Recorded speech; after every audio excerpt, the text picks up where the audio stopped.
Хайде да ми правите компания, докато сгъвам този кош с страни, който стои отваряне. Май казах по-рано. Че е така.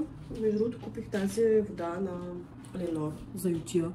Мирише много хубаво и доста омекотява според мен дрехите. И тъй като аз ги гладя, даже мисля следващия път да не купувам повече омекотител, тъй като и в праха ми, който ползвам, между другото аз ползвам бебешки прах. Не знам, от може би половин година вече не ползваме Ариел. Мисля даже да пробвам без омекотител. Само с тая вода. Парата мирише изключително готино. Не знам, в момента съм много маниачина да гладя.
Ето я и вечерята.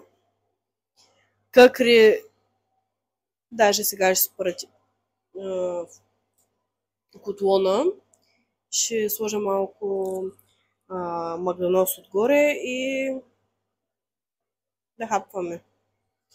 Надявам се да стана много вкусно, защото съм много гладна. 6:15, вечеря, чек. Добре, добре. Исках само да се похваля с моята вечеря. Гарнирах, както казах, с магданоз и лимонче. Има и допълнително. Нося към масата и да вечеряме. Днес съм изключително продуктивна. В петък, да видим утре какво ще се снима. Утре смятам вече наистина да ви покажа поръчката ми от Notino, която е доста интересна, поне според мен. И да я изпробвам заедно с вас. Чао, чао! Не се стърпях. Исках да ви покажа някои от продуктите, които получих от Notino, но сега ще ви покажа тези, които смятам да използвам сега. А утре ще ви покажа и другите продукти. Така, това сега няма да го използвам, тъй като имаме чисто нова, която Стоянчо оставя тук. Тук са паста за зъби и вода за уста. Видях, че са за чувствителни зъби и реших да го поръчам. Беше на супер оферта, 5 нещо. Може би ще оставя тук някъде цената на продукта. И така, смятам с това да ви покажа и съответно и ще започна след малко с него. Това е с алоe вера за почистване. Също е за чувствителна кожа. Начина на използване е на почистена суха, нали, казаха помпички и се разтрива така, се почиства лицето, след това се отмива. Така, ето го. И самия продукт. Не знам дали е хубав, между другото видях, че има и на тази марка витамин С. Ако това ми хареса как ми въздейства на кожата, мога да си поръчам и другото, не са толкова скъпи. Даже мисля, че имаше някакви проценти намаление. Ще ви оставите тук нали, снимка на самия продукт от Notino. 5 нещо беше и това. Следващото е на La Roche-Posay. Ето това кремче. Дават го за точно такава раздразнителна кожа като моята. Аз ще започна с този продукт. Така, о, между другото, много лесно се отвори. Ще измия четката. Между четката е гумена. Сега ще ви я покажа еднага.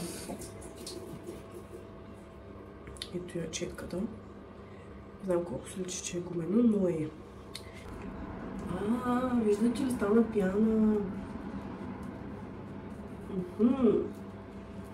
И фактически, по принцип знам за алоето, че доста успокоява кожата. Аз съм след месечен. И по принцип си имам пъпки. Още веднъж. О, е! Много приятно мириш. Даже и с щитката е много приятно. Да внимавам да не се вкарам в кота. Ще се вързах косата, пък то ми влезе в очите.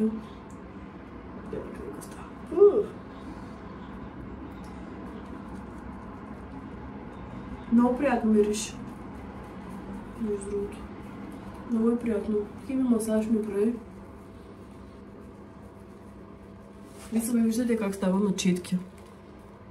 Малко ме страх да се отворя в кото. То няма нищо. И така, пише, че се прави малко масажче. И после с вода си отмива хладка.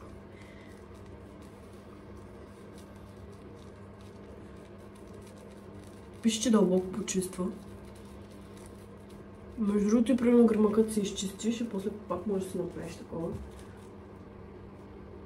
Много готино. Много ми харесва. Читката е много приятна. Супер. Ако има и ефект.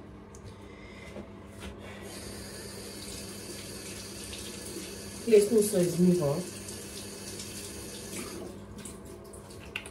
И ето я капачката. Е така. Просто се нахлузва. Ще си измия лицето и ще ме видите отново. Мен подсуших се лицето. Да ви кажа, добре си го усещам. Сега ще отворя този продукт. За утре колко продукта има, ще да покажа. Има 3-4. Моята разфасовка, между другото, е 40 мл. Взех си по-малкото, за да го пробвам. Гледах доста клипчета в TikTok с този крем. И между другото пише, че не остава такава мазен слой. Ами по-скоро като крем, като бепантен, да кажем. Хора, не знам какво става днеска. И в кухнята, и тук, докато се къпах, много комари влязаха. Какво става тук? Лятото още не е. И размазвам. Между другото се усеща като по-гъст. Харесва ме. На консистенция. Между другото може да си мажете примерно с този крем порязано, изгорено, някаква раничка, зачервяване, ухапване от насекомо. Дори мисля, че и стри може да се мажат. Също видях, че за подсичане става за бебета. И намазах го. Между другото, много така приятно се усеща на кожата. Не е като... Ете, ако направиш да ти се изтрие. И сега, почти даже е съхнало на места. Харесва ми, ще видим само да не става чапина от него. Сега ето, тези продукти сме пробвали. Има и още неща, които според мен са доста интересни. И смятам утре да направя нещо според мен интересно. Ще пробваме между две неща, кое е по-добро. Абе, няма да издавам повече, утре ще видите. Казвам ви лека нощ от петък. Вече е сигурно 10 часа, не им се спи. Лека нощ, сладки сънища и ще се видим утре сутрин. Чао, чао! Добро утро от събота! Включвам се с едно кафенце и много усмихнат ден на всички. И най-накрая дойде момента, в който ще ви покажа останалите неща, които се поръчах. Ще започна с това. Това е 99% алоe вера. Мисля, че беше екстракт, ако не се лъжа. 250 мл. Също беше на много добра цена. И тук ще ви оставя да ви покажа цената отночино. Следващото нещо е ето този гланц. Мисля, че на Essence беше. И сега с вас ще го пробвам, нали, като си едно кръв е проветка, кръв си едно има. Е олио за устни. Това е следващото нещо на Catrice. Пише, че до 18 часа хидратира. Това всъщност е коректор. Ето този на Евелин. Четах, че е много покривен и идеята ми беше да... Всъщност малко ще кажа каква ми е била идеята, като кажа следващия продукт. Че е много покривен, също го дава, че може да сложиш маската и няма да се изтри, няма да те отцапа или нещо такова. Виждате, цялата съм с чудесна кожа и съответно ще пробвам дали ще закрие. Поръчала съм си цвят Ivory. Неутрален пише, че гледах да е възможно най-светлия, тъй като моята кожа е доста светла. 6 месеца след отварянето, 30 мл. Тук ще ви оставя отново снимка на самия продукт, колко струва той.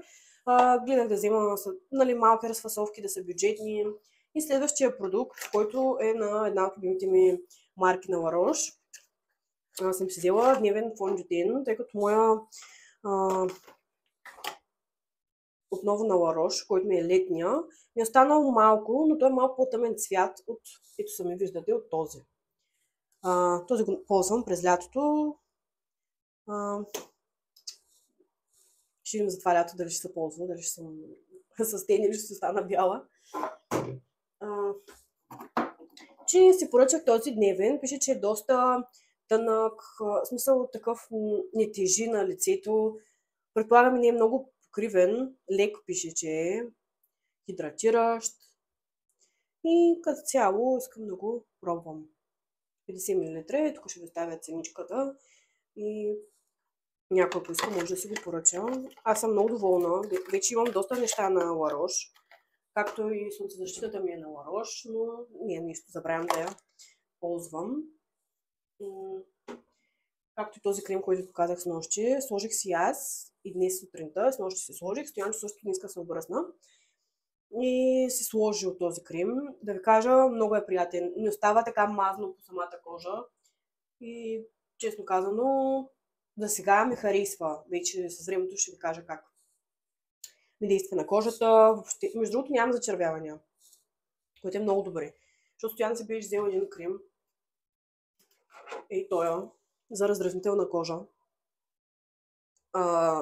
Значи намазах се, почна да ми щипи, зачервих се. Иначе аз използвам ето този за пъпките. От Tesco си го взех. Харесва ми доста. И тия пачове. Обаче скоро не съм си слагала. Почиства се лицето. Доста остро мирише. Дори се запушен много, усетих. Тъй като имаше някакъв алкохол. Ама какъв беше. Че тези двете са една серия. Ето този крем, Стоян го поръчва от Америка, е страхотен. Значи мажеш си на пъпката, следващия ден въобще няма пъпка. Или ако вече е тръгнало да ти излиза. Ето то даже пише само на 2 часа, че има ефект на действие. Той, между другото, взе ето този, който е също на Neutrogena. Подобен е по ефект като другия. Без аромат. За дневна употреба. Но аз използвам този. Той се използва вече другия. Да, и Стоян използва кремчета. Иначе преди това си слагаме судо. Не си слагали, си слагаме също. Примерно, ако някоя раничка, нещо ако се порежа, отгоре си слагам. Този, който ви показах крема, също става и за такива неща, мисля, че нощи казах. И така вече говоря 6 минути, нищо не съм направила. Искам да ви направим едно сравнение с 2 гъбички. Ще си сложа на половината лице от този и на половината от този. Ще се гримирам да видим разликата, нали, на двата фондютена. И дано съм си оцелила цвета. Така, ще започнем с...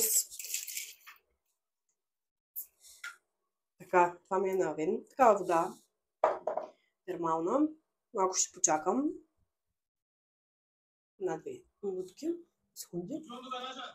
Добре. Разтворил съм се в банята тук, като луда.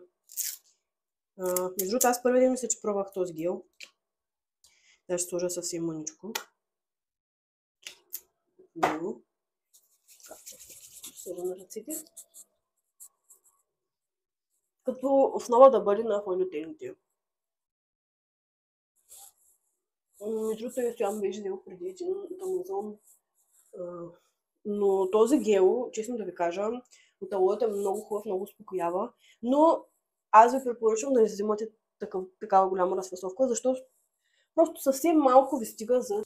Винаги е хубаво да се разбиете продукта, който ще ползвате. В нашия случай фондютина, да разбием формулата. Ще отворя малко прозорчето. Така, смятам с по-светлата гъба. Ще си сложа от по-светлия фондютин, по-лекия. А с този... Така, ще започна с... Ще намокря предварително двете гъбички. Надявам се да се вижда добре. Ще мръдна малко това алоече. Вече. Така, хубаво ги напоявам, защото ще ги изтискам.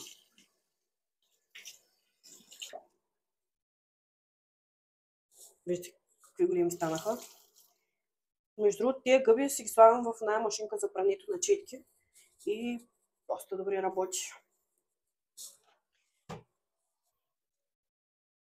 Така, отварям този фондютин.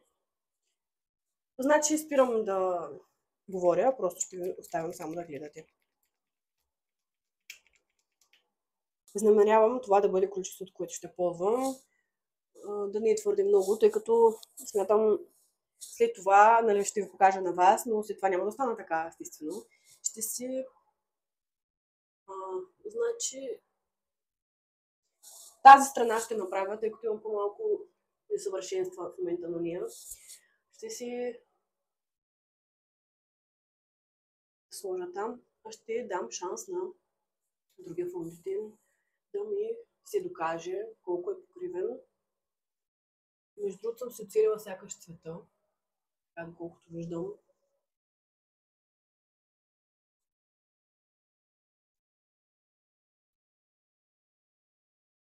Съвсем лекичък е, все едно нямам нищо дори.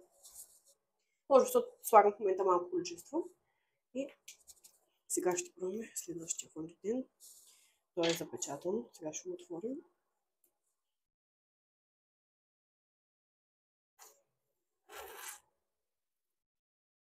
Мисля, че той е добре като цвят.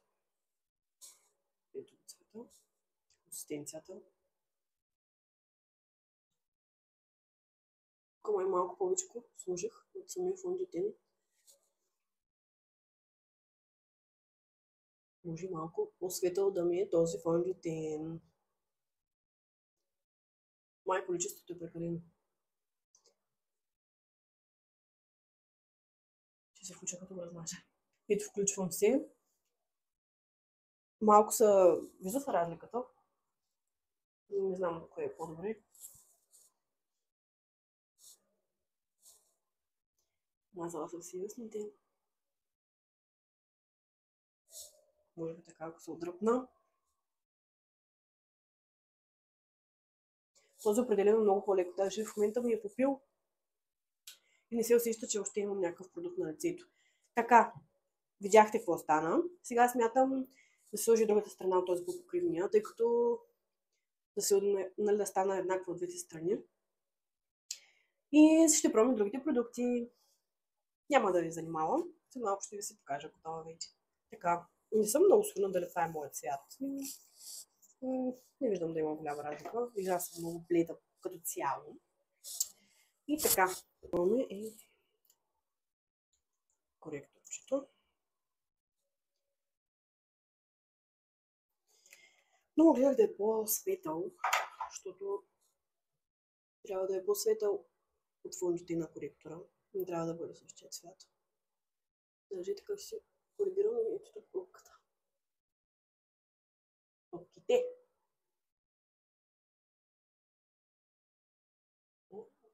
Направо ми се скриха. Топките. Това ще сложа. Да намацна малко тук.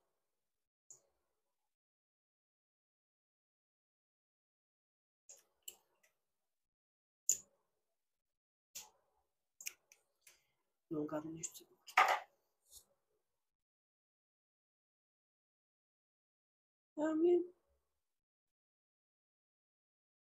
Абе колкото е толкова.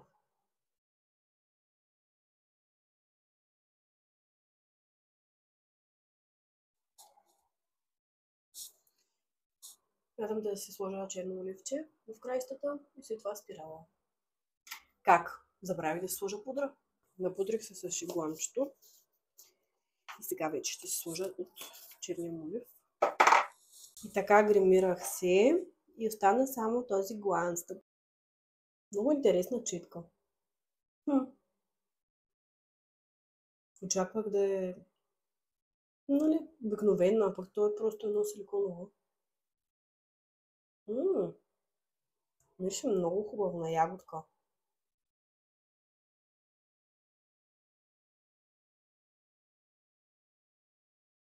Обожавам нещата на Essence.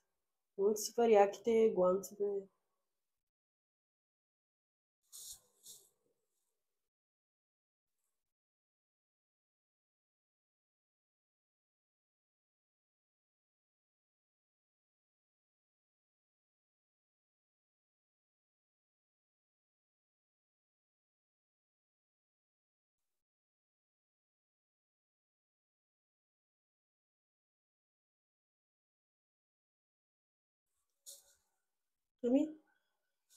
Това. Мислих, че ще се слее, но не. Това е гримът с новите продукти. Алло! Жена? Прекъснаха ме, тъй като искат да запушват от някакви фуги по прозореца. И така, това е гримът. Да ви кажа, фоните на хубав. Харесва ми. Може би следващия път ще заменя онова кремче с това. Може би това ще го използвам. И аз не знам. След баня. За сега това само не ми допадна. По-такова лепкаво стана и ще кажеш малко събира самия продукт от фондитена. Но мисля, че добре се получи. Това е съвсем лекча грим, колкото да има нещо да кажа. Още съм болна и той физиономията ми е болна. Надявам се да ви е било интересно в моята събота. Общо взето, след малко ми се да правя пиле с ориз, т.е. не след малко, вечерта вече, за вечеря. И това ще отида да монтирам и се надявам да мога да го монтирам и утре да гледате, т.е. в неделя да видите ново видео. И така, надявам се да ви е било интересно в моята събота. Да видим следващия ден какъв ще бъде. До неделя!